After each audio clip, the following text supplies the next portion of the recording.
Welcome to the Steelers by the Lake podcast. My name is James, joined once again by my co-host Cody, Tanner, all the way from Texas. James Strong, by the way, here. Cody, how you doing on this wonderful legal tampering period Monday? Is it legal tampering or is it just free agency now? No, free agency officially starts Wednesday at midnight. Okay. So this is the kickoff of the legal tampering period, which started at noon, and it has been wild already. But we're gonna talk about it. We're gonna break it down. There's a lot to go on talking about free agency, but we also have other things to talk about. We have to talk about NFL draft because we did our first mock draft right before the show. We'll give that a talk at the very end. And then there's also news to cover before that, James. We got to cover some serious things coming out of a little place called Tennessee and a little place called Philadelphia, two places that lost current Pittsburgh Steelers that are getting re-signed. So let's talk about that real quick. Yeah, so first off, we saw some news going on here with Bud Dupree going to be getting released supposedly by the Tennessee Titans. I don't know if that's been made official yet or if I don't believe it's been made official yet. I think it's probably on Wednesday at midnight because they have to wait for the official new year of the league to start. By the way, this is like New Year's Eve for the NFL right now, so that's exciting. Ball drops at midnight, folks. It does. The ball drops at midnight. Javon Hargrave, the bigger name, the Eagles releasing him. We have since found out, I'm not going to beat around the bush on this one. We've since found out that Javon Hargrave has agreed to terms with the San Francisco 49ers. Get this, $21 million a year, 4 years, $84 million for Javon Hargrave. Gets the big payday. He already got a good payday when he went to Philly. That was like $10 million a year or something. Yep. He doubles it with $21 million a year. We had hopes that maybe Pittsburgh might be able to figure out a way to bring him in. Not a chance at $21 a year. That was never going to happen. Not a chance at all. You got to be happy for him. And cheers to all the haters out there that have been saying that the Steelers and Kevin Colbert suck drafting. Because there's a third-round pick that got two huge paydays and clearly was an amazing draft. And played in the Super Bowl last year. Mm-hmm. Speak clear about that. He was a decent part of that defense. It's not like he was just in there on specific. Like he was in a rotation. He played very well when he was in 10 there. 10+ sacks, right? Yep, that happened. Steelers did also release William Jackson III. This was something we had talked about, kind of expected this to happen, as well as Carlins Platel, another corner. So that was two corners that Pittsburgh released. And then we have some news that Cam Sutton might be signing with the Detroit Lions for $33 million for 3 years. That's three corners, James. One after another. Gone. The room's getting real skinny real fast, man. So yeah, that's a crazy one. That's right about what people were expecting. They're saying 10 to 13 million a year for Cam Sutton. But you would have expected Pittsburgh to make a move at that price. Yeah. A little bit. Honestly, at 11 million, I thought they would have matched that, but my guess is that the sticking point was the guaranteed money on it. Because Pittsburgh doesn't like to give out guaranteed money other than the first year of the contract. And that's what I thought as well. I think it was like 23 million guaranteed or something like that. Yeah. Which is over half of it. Yeah. Yeah, so the first 2 years of it would be fully guaranteed, basically, with the third year being kind of like a team option type year. Apparently, they added 2 false years on the end of this, too. So that allows them to spread the cap dollar out over 5 years instead of it being over 3 years. So interesting to see how the structure of that goes, but Cam Sutton apparently to be your new Detroit Lions. Yeah, but don't worry. Just remember, we always try to keep it in the family here at Pittsburgh. We have Terrell Edmonds. We had Trey Edmonds. You know, it was maybe time to go get Tremaine Edmonds. Just kidding. Tremaine Edmonds signs to the Bears, or potentially will be on Wednesday, for $18.5 million per season. Yeah, Pittsburgh wasn't going to play games there. Little out of our ballpark for a middle linebacker when we don't even know what we have on the team, quite frankly. You talk about I almost said Buddy Johnson. Oh my gosh, the guy from last year. Yeah, he didn't work. You're right. Holy crap. Mark Robinson. Mark Robinson. Mark Robinson. But Yes. so Mark Robinson, Robert Spillane, still a potential. Devin Bush, technically still potential to be with the team again. You have Miles Jack. Pittsburgh wasn't going to play no freaking $18.5 million a year for Tremaine Edmonds. No way. Not a chance. Not a chance. That's elite inside linebacker pay, and he's making more most dudes at middle linebacker now. Yeah. So I think Roquan Smith just got $20 million a year. He right? did. So, he did. Yeah. So that's right up there with Roquan, and I think Roquan has had a better career thus far. Yeah. But Pittsburgh did get their hands in the free agency a little bit so far on the tampering period, James. We kind of replaced one of the three guys we lost in the cornerback rooms, right? Thank God, man. Yeah. Big signing for Pittsburgh. This might be the biggest one of this entire season.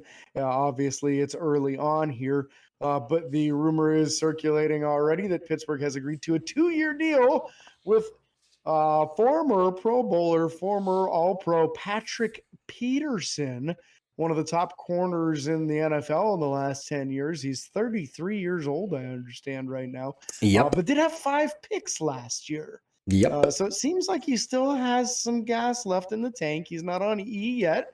We don't need him to play for 10 years. We just need him to carry the torch for another year or two until the plan comes to light as far as what the cornerback of the future will be. So with Cam Sutton out the door, you figure this means basically Ahkello Witherspoon and Levi Wallace almost assured to be brought back now because you need to have at least 3 corners.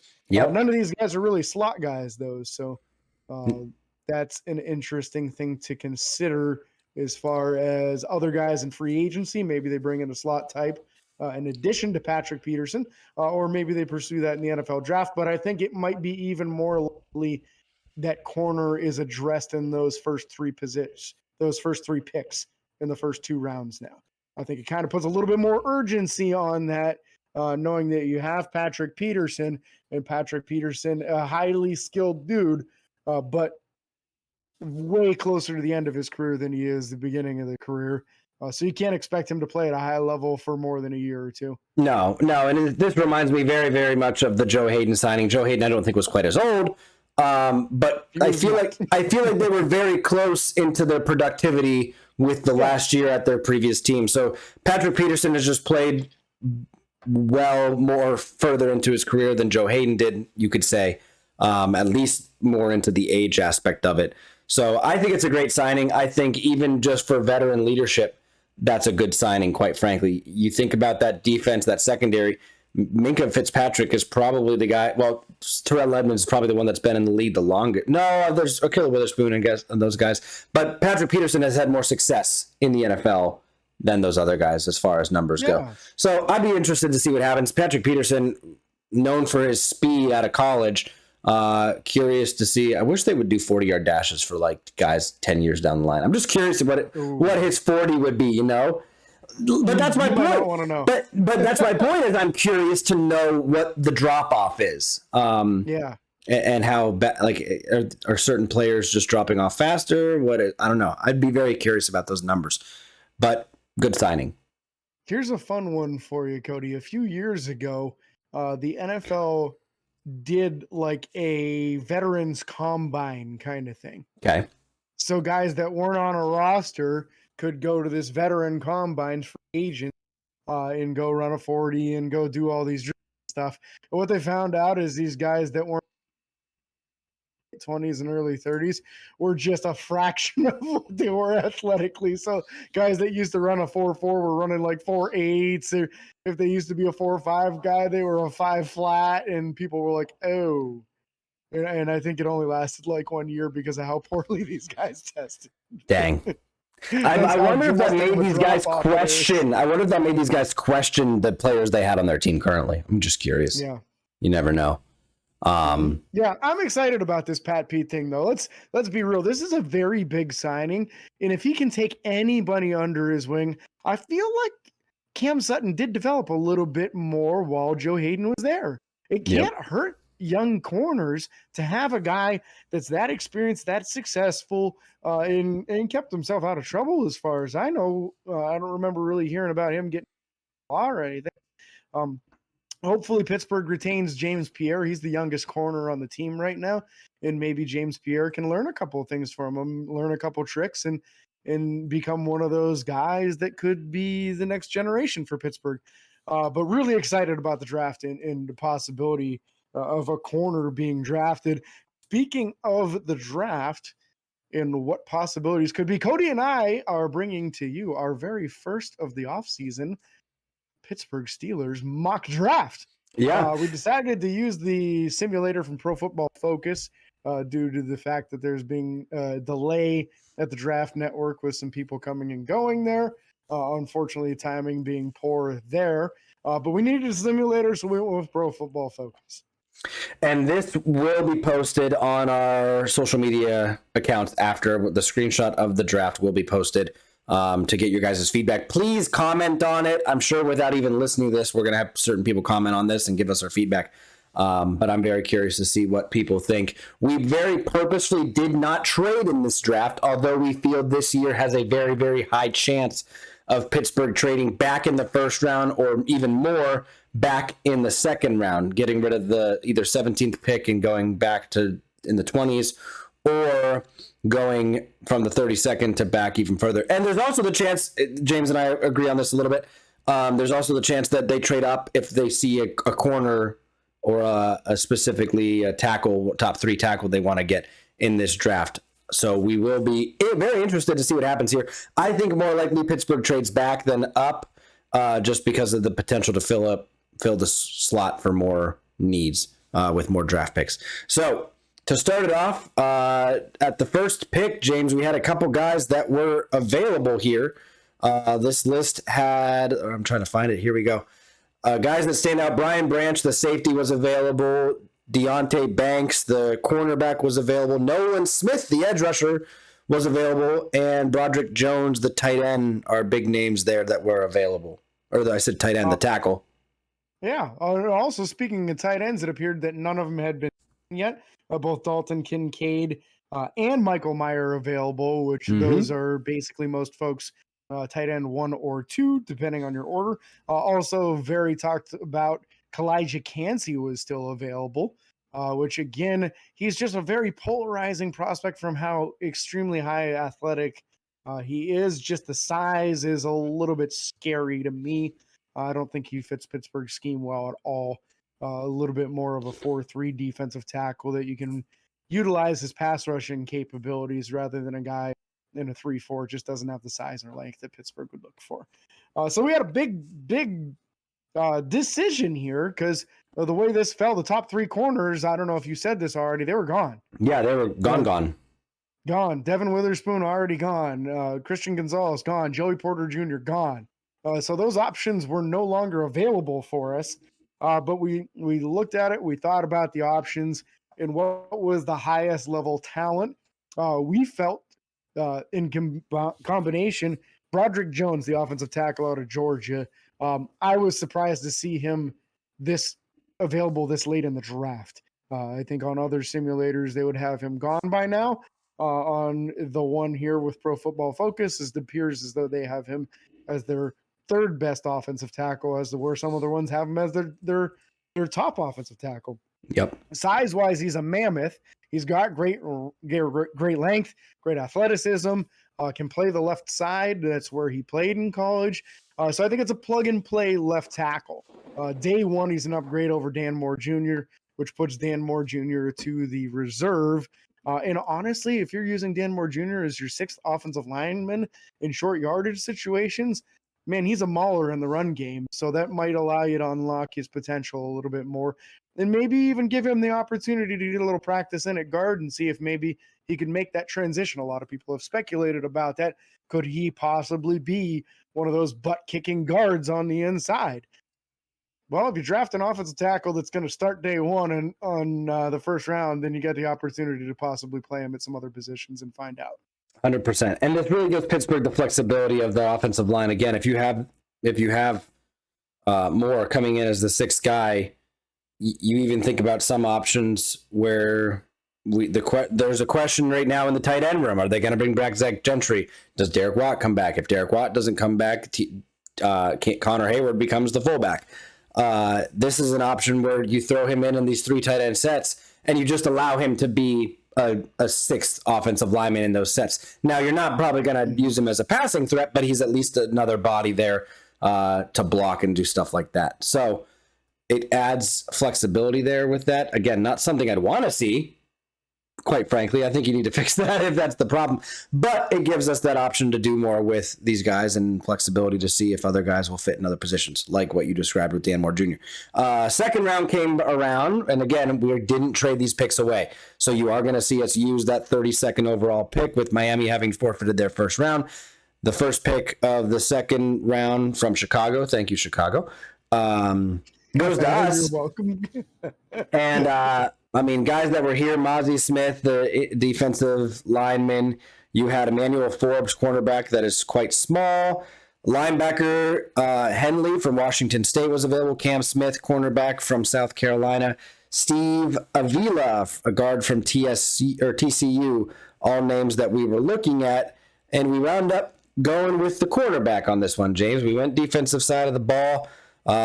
Switching it up from the offensive side of the first round, Cam Smith. We want to keep a Cam S on the team. We lost Cam Sutton, so time to get Cam Smith. Same position, and we decided to go that route. I think that Cam Smith would come in and automatically be probably a potential day one starter, depending on positioning of other players. Right now, we don't have that slot. Is this something that Cam Smith could come in, or are we going to try to mold one of these other guys to play slot? Levi Wallace, in my opinion, potentially having the hand up on that over Patrick Peterson or Akilla Witherspoon, but I don't know. Cam Smith would have the potential to come in and be an immediate playmaker. Absolutely, and this is not to be confused with my nephew, Cam Smith. This is going to be the one out of South Carolina. In good size, he was 6 foot and 6'8", 180 pounds, a 4.4 340. Tremendous athleticism. So this is that speed that you're looking for. We've been talking about this since all of last season, maybe even to the season previous, how Pittsburgh needs a true number one corner, a guy with the kind of speed to hang with those top end wide receivers. This is a guy that could physically hang with Jamar Chase. And we need that. Very important. You're going to run into guys like that with extreme athleticism. Do you have somebody who can match up with Pat Pete? Might be able to right now. Cam Smith, I would love to see him being tutored by him and then also by the secondary coaches, right? Because they're doing a hell of a job lately. Oh my gosh, really, yeah. Really developing that room quite nicely. This would give them that high-end prospect. A lot of folks had him as a first-round prospect only a month or two ago. Seems to have fallen out of favor in favor of some other folks. But I like him.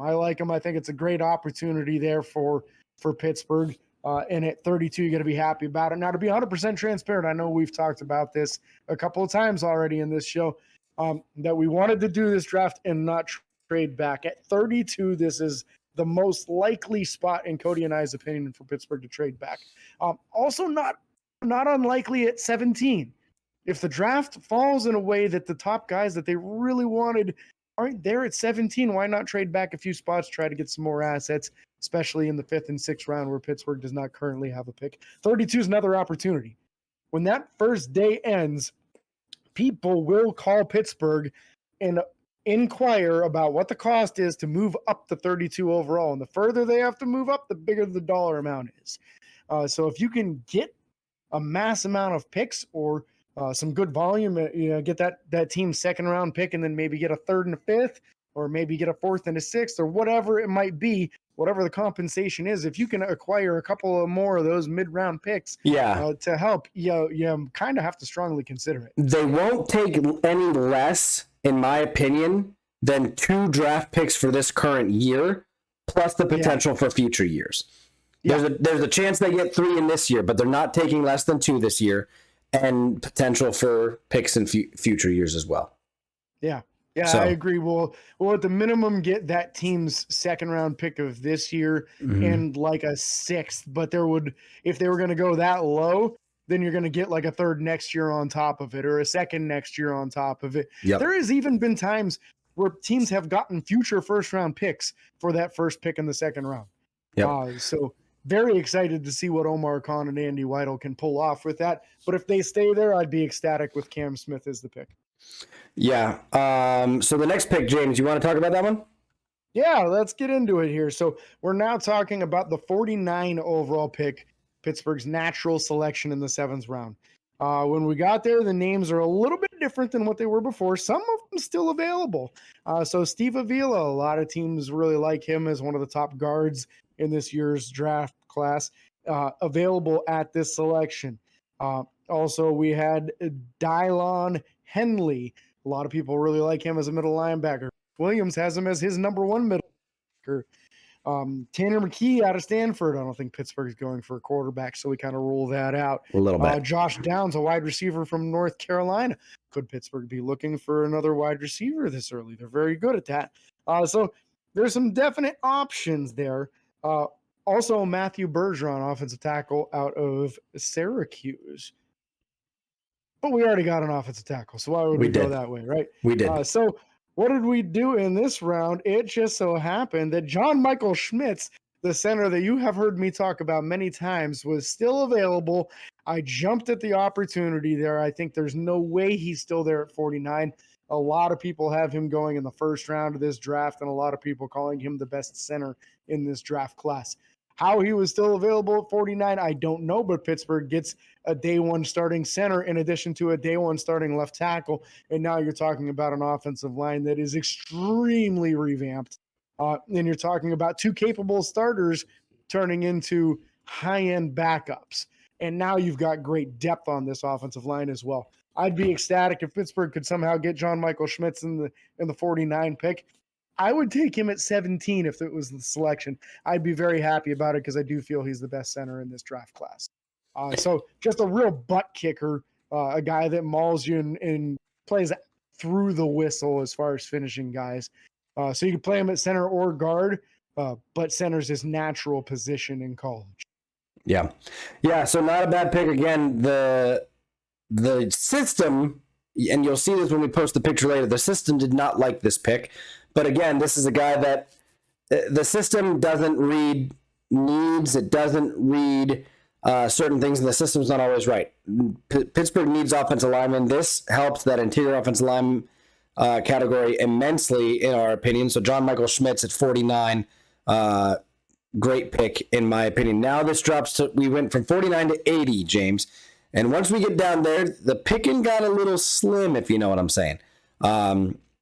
The Pickens did? The Pickens? George Pickens? You understood what I was saying. I knew what you're saying. I also know what the selection is. I love the fun here. So there were still guys available. There were linebackers on the board. There were edge rushers on the board. There were pretty decent named tight ends on the board still. All guys that we talked about, we thought about, and then we wound up going with a guy from South Carolina, defensive lineman Zach Pickens. Because the Pickens wasn't that slim, you know what I'm saying? Pickens was actually pretty beefy. Zach Pickens, a guy that actually did fairly well in his combine numbers. Very good. And a guy that could probably potential day 1 starter just with how slim our defensive line is.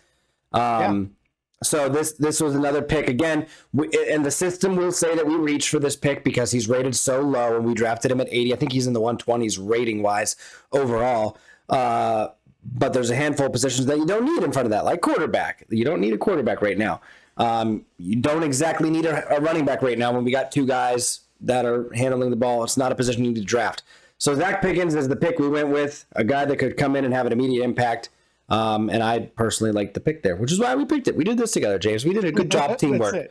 This took a while. Let's clarify. This was not 5 minutes and we were done. This took about a half an hour, 40 minutes. So yeah, we had debates at every position. We looked through on what was available. This position, was there anything at that position? Are we overlooking this as a secondary need versus this as a more primary need? And in this position, we felt like Zach Pickens was a really good match for his skill set. Again, 6'4", 290. I think Cody mentioned that already. Yep. Ran a 4.89 40, which is really cooking for a guy that size, and he had great length. I want to say he was about 34 inches on his arm length. So good athletic profile here, the kind of guy that you can get in there, start working him with the defensive line coach, Carl Dunbar, see if you can pick up some pointers from Cam Hayward, but you're already talking about length, size, and in the profile of what you're looking for on a 3-4 defensive end that can kick inside and pass rush for you on pass rushing downs. Yep. Now, just as a weird side note, we talked about this earlier in the week. I told Cody about this because this is something that I heard on Steelers Depot when I was listening to them the other day. They were talking about Alex Kozora and Dave Bryan. We're talking on their show about free agent prospects. And one of them that they brought to light, which was Alex's idea, was Zach Allen, defensive end from Arizona. He's only 25 years old. 6'4", 285, 35-inch long arms, athletic dude, seems to be getting better as far as his productivity year after year. If Pittsburgh went after a guy like that in free agency, then you're not drafting a guy like that most likely. I mean, maybe you are as a long-term for Cam and you bring him along a little slower. You don't have to worry about bringing him along right away. But that would be a possible solution in free agency that Pittsburgh could go at, but this is a very similar profile, very similar size, length, the kind of thing that you're looking for, somebody that you can develop. So that would be a splash that I would be ecstatic about in free agency if Pittsburgh went that way. If not, you're going to the draft. Zach Pickens, very similar profile. Let's see what we can do with him. I like getting guys in the 3rd, 4th round here. I think you're going to be able to get a little bit more than you are out of the 6th round after 6th round after 6th round. Carlos Davis, Isaiah Buggs, all these guys just not turning into anything, not even viable backups. So I like the idea. And a lot of what those guys had in common too, those a lot of what? Say it again? Didn't have the length, the arm length. Yeah. You need to be able to engage, disengage, shed blockers, get people off. You get your arms up. I want to say Zach Allen had like 8 passes deflected last year, which really stuck out to me. It's exactly 8. Awesome number. Good call. Yeah. Good call. That's fantastic from a defensive lineman. That's something that is just preached in Pittsburgh. Cam Hayward's always getting his hands up, batting the ball down. TJ Watt, known for TJ SWAT. This is something that they preach on that defensive line. So he'd fit in real well with how he plays already. But Pickens, I think, would fit in great on that. Yeah. So the second longest gap in our draft as it is right now, 40 picks go by between round 3 at pick 80 and round 4 at pick 120. And James and I looked at this, and you know what? There wasn't a whole lot here. Quite frankly, there was still certain guys on the board that we just weren't too sure about, guys that we weren't sold on. A lot of wide receivers left, as that typically does happen. They're typically deep in wide receivers. Halfbacks on the board, linebackers, all these guys that were available. And James and I just kind of felt that there was a position that we could use some rotational guys in, and it would have made the best impact for the team immediately to get somebody in there, and that's an edge rusher. Again, the system hated this pick.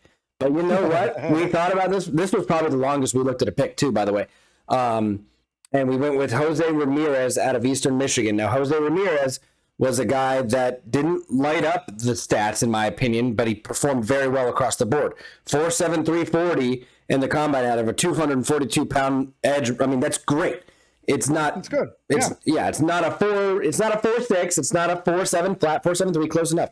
The 1.63 10-yard split was great. That shows really a lot of explosiveness. 34.5-inch vertical jump, broad jump. Holy cow! 9.10 on the broad jump, and then 21 reps on the bench. Fairly decent at 32 3/4 inch long arms, 6'2". A guy that we think would come in and play very nicely. And again, you got to think even back to last year when TJ Watt went out on the injury in week 2 or whatever it was, or it might have been week 1. Yeah, he got hurt against the Bengals. Yeah.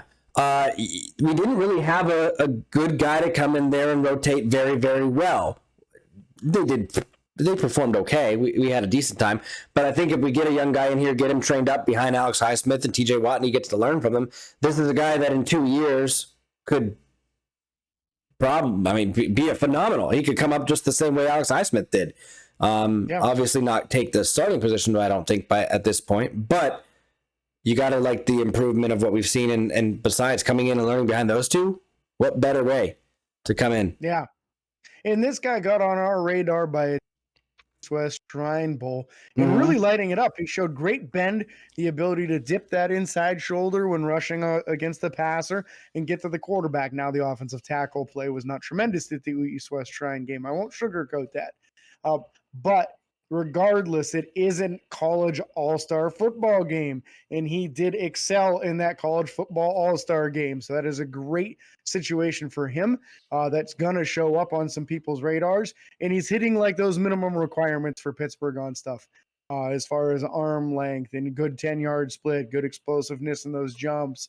21 reps on the bench, not bad for a guy that's 240 pounds.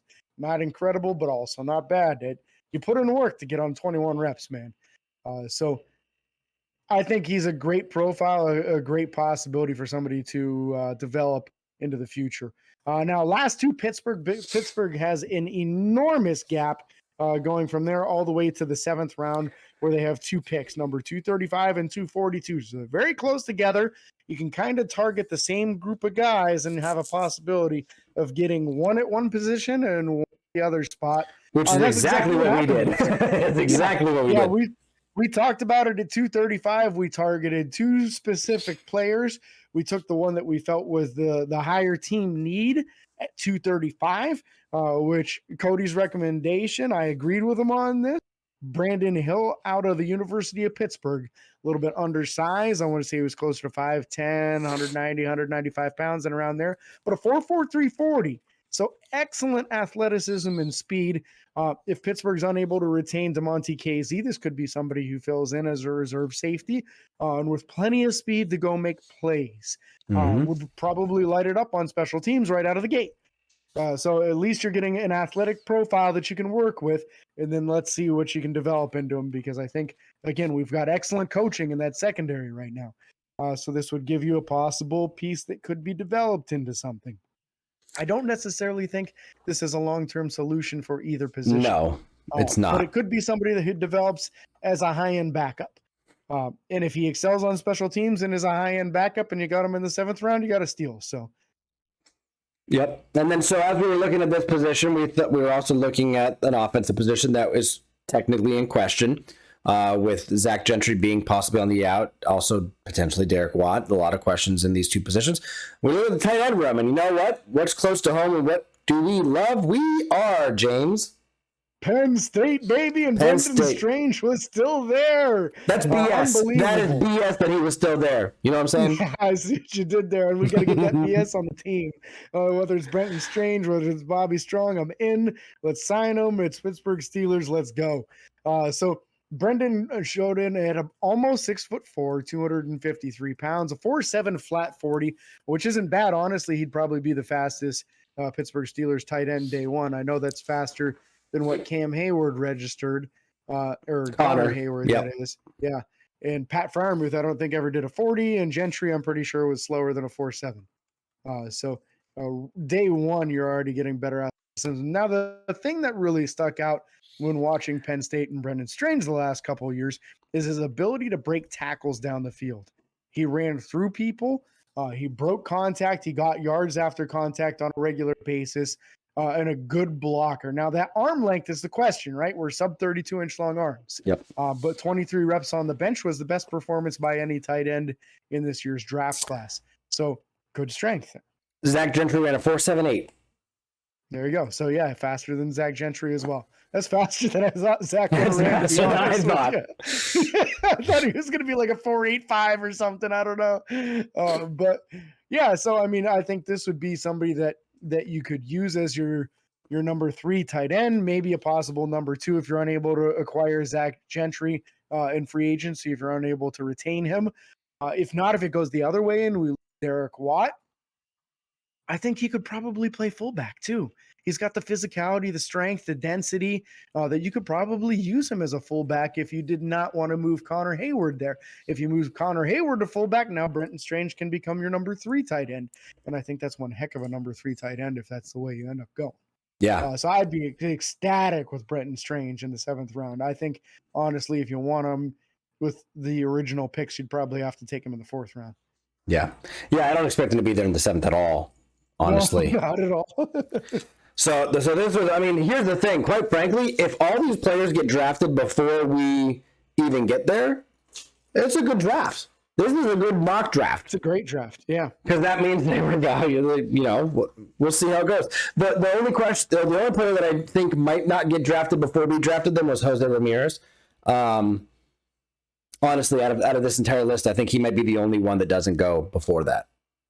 Yeah, he might be later on. So, but again, that was because that was what James and I felt was best at that spot. So again, we will share this picture on social media.